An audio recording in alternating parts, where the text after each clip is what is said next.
नमस्कार साथियों, हम डिज़ाइन चैप्टर को कर रहे थे। ये उसका पार्ट 2 है। इसमें हम बचे हुए चैप्टर को पूरा करेंगे। तो ये है पेज नंबर 6। यहाँ पर सीटू और रीना हैं। इनके घर टाइलें आई हैं। सीटू सोच में पड़ा हुआ है कि ये टाइलें लगेंगी कैसे।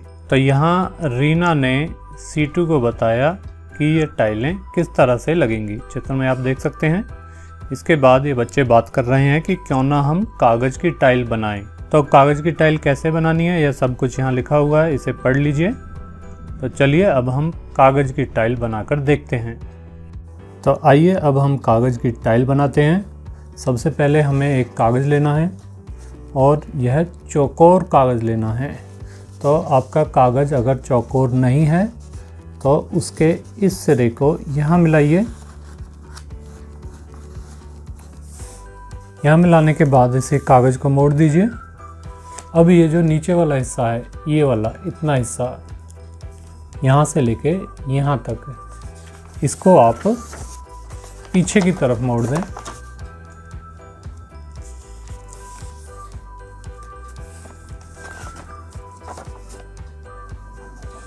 और इस वाले हिस्से को, ये जो पीछे हमने मोड़ा है, इसे अब काटकर अलग कर दें।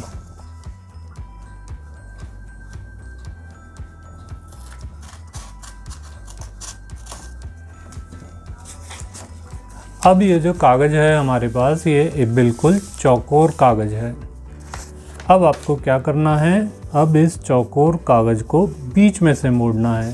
पहले हमने ऐसे मोड़ा था, अब इसको ऐसे मोड़ेंगे। अब ये और ये दोनों सिरों को इन दोनों सिरों से मिला देंगे इस तरह से।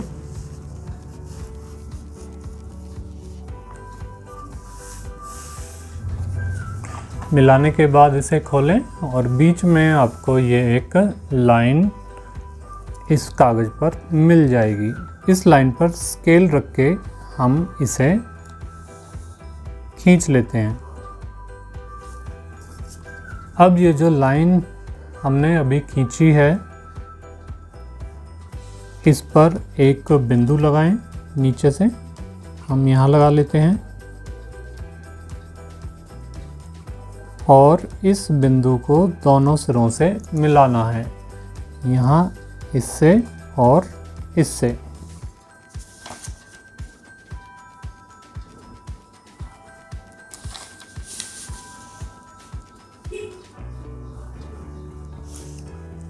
अब हमारा जो ये वाला हिस्सा है, इसे हम कैंची से काटकर अलग कर देंगे।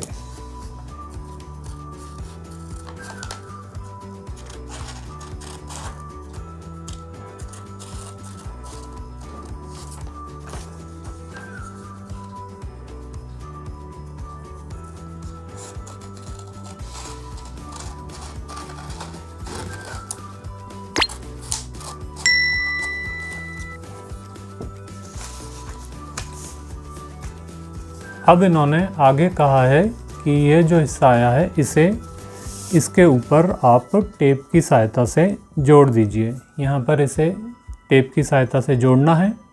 इसके बाद हमारी ये एक कागज़ की टाइल तैयार हो जाएगी। तो मैंने ये गत्ते काटकर टाइल तैयार की है।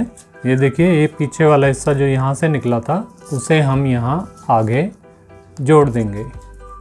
तो आगे जोड़ने के बाद यह हमें इस तरह की टाइल मिल जाएगी। ये एक टाइल हो गई और ये हुई हमारी दूसरी टाइल। अब क्या करना है, इन टाइलों को आपस में जोड़ना है। तो हम इन्हें इस तरह से जोड़ सकते हैं। अब देखिए, पीछे वाली टाइल का आगे वाला हिस्सा अगली टाइल के पीछे वाले हिस्से में फिट बैठ जाएगा एकदम। इसका फ़ायदा ये होता है कि टाइलें जब लगाते हैं तो वो आसानी से हिलती नहीं हैं। इसी तरह से एक के पीछे एक टाइलें लगाई जाती हैं। आप भी ये टाइलें बनाकर देखिए। कागज़ से इतनी अच्छी टाइल नहीं बनेगी। घर में कोई गत्ता पड़ा हो, उससे आप बना सकते हैं। यहाँ पर लिखा हुआ है, टाइलों की एक ऐसी आकृति बनाएं कि एक टाइल दूसरी टाइल में फिट हो जाए। तो हमने इस आकृति की टाइल ली है। ऐसी ही और टाइलें लेकर उन्हें एक दूसरे में फिट करते हैं।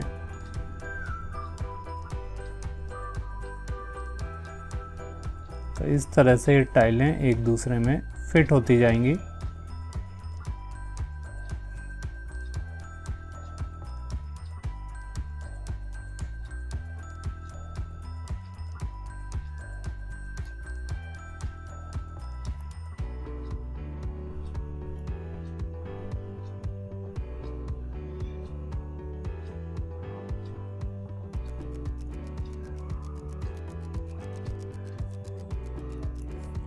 तो आप देख पा रहे हैं कि इस तरह से जब हम टाइलों को फिट करेंगे तो एक बहुत सुंदर डिज़ाइन बन जाएगा। आगे चलते हैं। यहाँ पूछा गया है कि आप किस तरह की टाइलों से फर्श को बिना जगह छोड़े भर सकते हैं, इन टाइलों से या फिर इन टाइलों से। तो आइए देखते हैं एक बार इन टाइलों को रख के। तो आइए पहले इन पीली वाली टाइलों को रख के देखते हैं। इन्हें हम ऐसे रख सकते हैं और इनको अगर ऐसे रखेंगे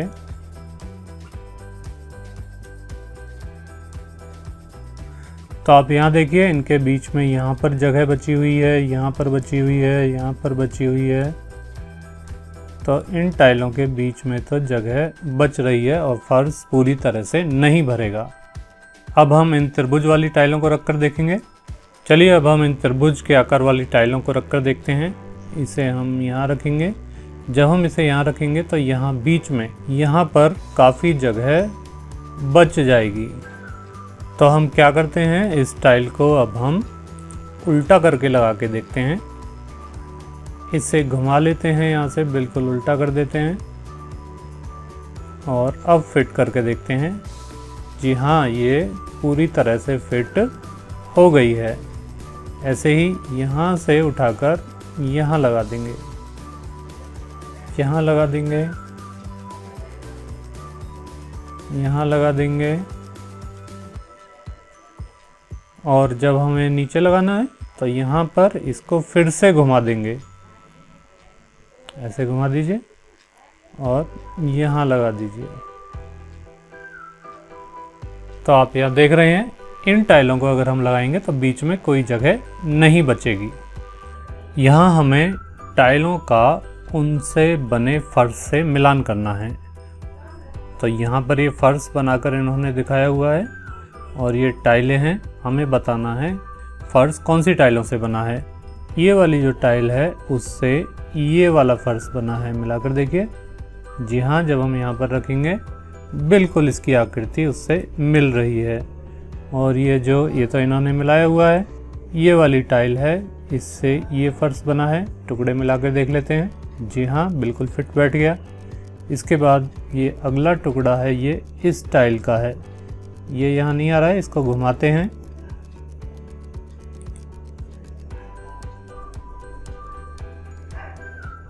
घुमाने के बाद इसे फिट करेंगे तो ये बिल्कुल फिट हो जाएगा। जो हमने गत्ते वाली टाइल बनाई थी ये बिल्कुल उसी की तरह का है। अब ये जो अंत में है ये इस फर्श की टाइल है। तो आप इन्हें बेशक मिला दीजिए। ये यहाँ, ये तो इन्होंने मिलाया हुआ है, ये यहाँ और ये यहाँ। इस तरह से हम इन्हें मिला देंगे। आगे हमें 2 कटआउट दिए हैं, इनकी सहायता से हमें डिज़ाइन बनाना है। तो चलिए बनाते हैं। यहाँ रख देंगे। उसके बाद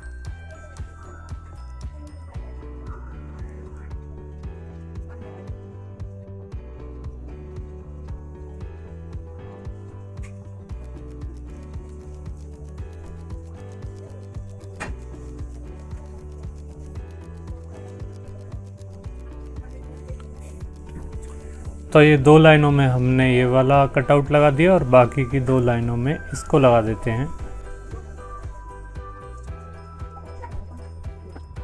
तो हमने इन्हें इस तरह से लगाया। आप इन्हें किसी भी तरह से लगा करके कोई भी डिज़ाइन बना सकते हैं। आगे है अपने मनपसंद आकार का कटआउट बनाएं और उसकी सहायता से डिज़ाइन बनाएं। तो हमने यहाँ पर एक कटआउट ले लिया है। कटआउट होता है वह हिस्सा जिसे काटकर अलग किया गया हो। तो हम किसी कागज़ में से काटकर अलग कर लेते हैं जिस हिस्से को, वो कटआउट होता है। तो हमने इस आकार का एक कटआउट ले लिया है। एक और कटआउट ले लेते हैं। तो ये हमारा दूसरा कटआउट है।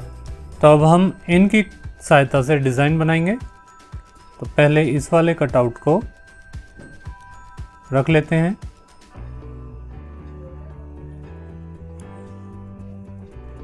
अब इसके बाद इसको घुमा लेते हैं, यहाँ से ये घुमा दिया और इसे यहाँ फिट कर देते हैं, ऐसे ही यहाँ पर और फिर यहाँ पर। ठीक है, अब ये वाला जो कटआउट है इसे उठाकर यहाँ लगा देते हैं।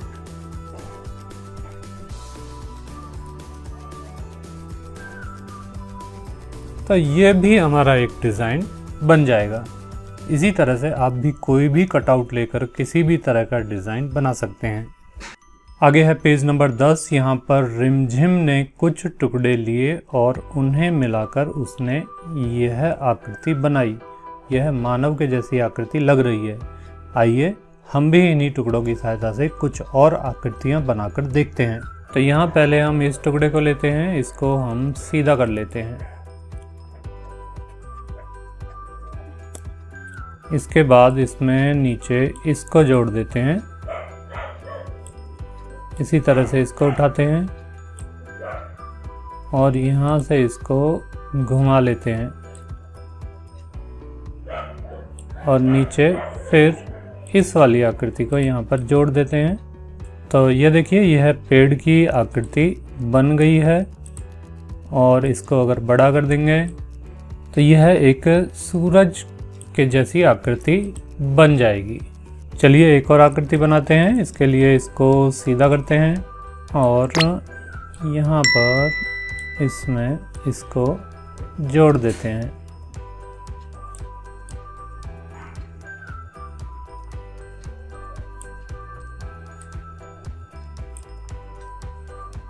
तो यह देखिए, यह एक झोंपड़ी के जैसी आकृति बन गई है। अब हम हैं पेज नंबर 11 पर। यहाँ पर एक टेनग्राम दिया हुआ है। तो ये टेनग्राम चीन की एक पुरानी पहेली है। तो टेनग्राम में 7 टुकड़े होते हैं, ये आप चित्र में देख पा रहे हैं। 7 टुकड़े हैं और इन 7 टुकड़ों की सहायता से जानवरों की, इंसानों की और अन्य चीज़ों की आकृतियाँ बना सकते हैं। यह 7 टुकड़ों वाला टेनग्राम कहलाता है। तो इसका नाम टेनग्राम है, तो इसका मतलब ये नहीं है कि इसमें 10 टुकड़े हैं, इसमें 7 टुकड़े होते हैं। तो इन 7 टुकड़ों में 5 त्रिभुज होते हैं। आप यहाँ देख सकते हैं, ये मैं लाल सर्कल लगा देता हूँ त्रिभुज पर। ये त्रिभुज है और यहाँ ये 5 त्रिभुज होते हैं। इसके बाद इसमें एक वर्ग होता है, ये रहा वर्ग, और एक समानांतर चतुर्भुज होता है, ये रहा हमारा समानांतर चतुर्भुज 2 नंबर पर। टेनग्राम की सहायता से अलग अलग आकृतियां बनाई जा सकती हैं। आइए देखते हैं। तो यहाँ इन 7 टुकड़ों से एक नाव की आकृति बनाई गई है। आप यहाँ टुकड़ों को गिन सकते हैं, कितने हैं, 1 2 3 4 5 6 7। यहाँ यह एक चिड़िया की आकृति है, यह भी 7 टुकड़ों से ही बनी है, टेनग्राम के 7 टुकड़ों से। यहाँ यह एक भागते हुए मानव की आकृति है, यह भी 7 टुकड़ों से ही बनी है। आपके सामने यह एक मछली की आकृति है, यह एक बतख है। यह सब आकृतियां टेनग्राम के 7 टुकड़ों की सहायता से बनाई गई हैं। आगे हमें कुछ आकृतियां दी हैं और इसमें हमें बताना है कि कौन से नंबर का टुकड़ा कहाँ लगा हुआ है। आइए देखते हैं। तो यहाँ पर ये जो बड़े बड़े त्रिभुज यहाँ हमें दिखाई दे रहे हैं, तो ये बड़े बड़े त्रिभुज हैं, ये 1 और 4। तो ये 1 है और ये 4 है। उसके बाद ये वाली आकृति समानांतर चतुर्भुज है, ये वाली, ये हो गया 2। और ये वाली वर्ग है 6 नंबर पर, तो ये हो गया 6। उसके बाद ये वाला त्रिभुज बड़े वाले त्रिभुज से थोड़ा छोटा है, ये है 5 नंबर। और ये जो 2 त्रिभुज यहाँ बच गए, ये हैं 3 और 7 नंबर।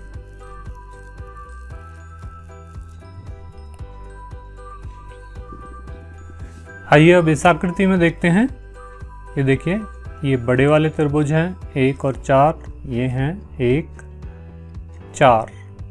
इसके बाद वर्ग है 6 नंबर, वर्ग कहाँ है, ये है 6 नंबर। आपको यहाँ एक चीज़ ध्यान रखनी है, आपको इन्हें रंग के हिसाब से नहीं मिलाना है, आपको इनकी आकृति देखनी है। तो इसके बाद ये समानांतर चतुर्भुज लेते हैं 2 नंबर, ये कहाँ पर है, ये रहा यहाँ पर 2 नंबर।